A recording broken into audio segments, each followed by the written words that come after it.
চৌধুরী আব্দুল আল মামুন সাহেব গ্রেপ্তার হয়ে আদালতে উপস্থিত ছিলেন। তাকে যখন অভিযোগ পড়ে শোনানো হয় এবং আদালত তাকে জিজ্ঞাসা করেন তিনি তাকে যে অভিযুক্ত করা আছে সেই ব্যাপারে তার বক্তব্য কি, তিনি তার দোষ স্বীকার করেছেন এবং তিনি বলেছেন তিনি একজন সাক্ষী হিসাবে এই যে ঘটনাটি মানবতা বিরোধী অপরাধ 2024-এর জুলাই আগস্টে হয়েছিল সেই অপরাধের সমস্ত কিছু যেহেতু তার জানবার কথা, তিনি সমস্ত তথ্য আদালতকে উদ্ঘাটনের ব্যাপারে সহায়তার মাধ্যমে তিনি অ্যাপ্রুভার হতে চেয়েছেন এবং সেই প্রার্থনাও আদালত মঞ্জুর করেছেন। সুতরাং তিনি পরবর্তীতে এই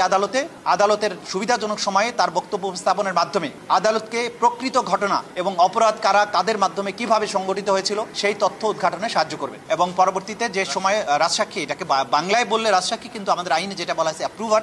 সেই হিসাবে তার আবেদন ছিল, সেই হিসাবে তিনি গণ্য হবেন এবং তিনি এখন জেলেই থাকবেন, কিন্তু তাকে তার বক্তব্য গ্রহণের পরে চূড়ান্ত সিদ্ধান্ত আদালত দেবেন। এই নিরাপত্তা যেহেতু তিনি অ্যাপ্রুভার হতে চেয়েছেন সে কারণে তার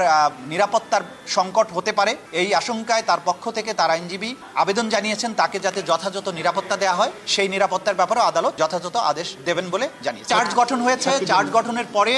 আগামী 3রা আগস্ট ওপেনিং স্টেটমেন্টের জন্য এবং 4ঠা আগস্ট প্রথম সাক্ষ্য গ্রহণের জন্য দিন ধার্য করা হয়েছে।